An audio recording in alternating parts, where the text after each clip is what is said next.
bertumbuh sehat secara rohani.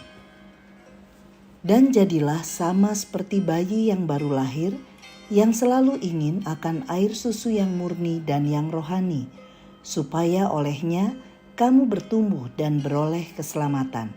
1 Petrus 2 ayat 2. Sahabat Iktus, Kristen sejati dimulai dari hari pertobatan, ketika seorang berdoa dengan sungguh-sungguh untuk percaya dan menerima Yesus sebagai Tuhan dan Juru Selamat. Inilah yang disebut dilahirkan secara rohani. Kelahiran rohani merupakan titik dimulainya seorang mengalami proses pertumbuhan rohani.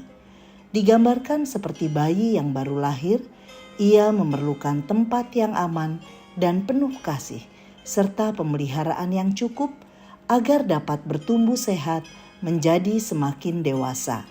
Lalu bagaimana caranya bayi rohani dapat bertumbuh dengan sehat? Rasul Petrus menulis surat ini kepada orang-orang Yahudi yang tersebar di Pontus dan Galatia dengan tujuan agar orang-orang Yahudi yang baru saja mengalami kelahiran rohani dapat bertumbuh dengan sehat. Mereka berperilaku kudus sehingga hidup damai sejahtera dan tidak ada celah bagi musuh untuk mencela kehidupan mereka. Selanjutnya, bagaimana cara untuk bertumbuh dengan sehat sehingga mereka kuat menghadapi masa penderitaan sebagai Kristen yang dewasa secara rohani.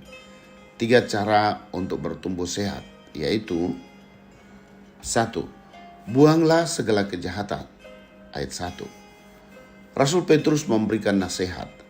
Karena itu buanglah segala kejahatan, yaitu buanglah dengan perasaan jijik dan tidak akan pernah mengenakannya lagi. Untuk segala jenis kejahatan, yaitu tipu muslihat, termasuk sanjungan yang bersifat menjilat dan kata-kata licik, memperdaya orang lain, kemunafikan, dan segala macam kedengkian, yaitu sikap gusar terhadap keberhasilan orang lain, serta tindakan mencemarkan nama baik orang. Sikap memelihara dosa dapat menghambat keuntungan rohani dan kesejahteraan kekal kita. 2. Jadilah seperti bayi yang baru lahir. Ayat 2. Kewajiban yang disarankan adalah terus-menerus dengan sepenuh tenaga menginginkan firman. Dan inilah firman disebut dengan susu murni. Ini berarti bahwa firman Tuhan haruslah murni, tidak dicampur dengan pikiran manusia yang seringkali mencemari firman Allah dan menghalangi seseorang untuk mengenal kehendak Allah bagi dirinya. 2 Korintus 2 ayat 17. Ciri seorang yang telah mengalami kelahiran baru adalah ia memiliki keinginan yang begitu kuat terhadap firman Allah, dan firman Allah itulah yang mengerjakan perbaikan dan peningkatan dalam kehidupan rohaninya. 3. Kecaplah kebaikan Tuhan.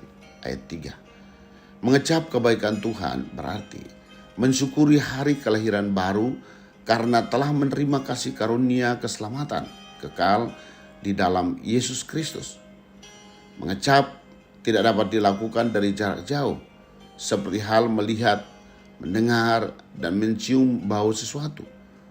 Untuk dapat terus-menerus mengecap kebaikan Kristus, seseorang yang telah mengalami kelahiran baru harus selalu melekat erat dengan Kristus. Mengucap syukur berarti mencicipi sedikit saja kebersamaan dengan Tuhan di dalam hidupnya. Seseorang memiliki pengalaman rohani dengan Tuhan karena bergaul akrab dengan firman-Nya.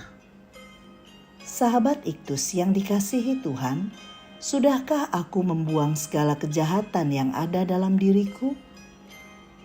Apakah aku memiliki komitmen untuk selalu menikmati firman Tuhan yang murni?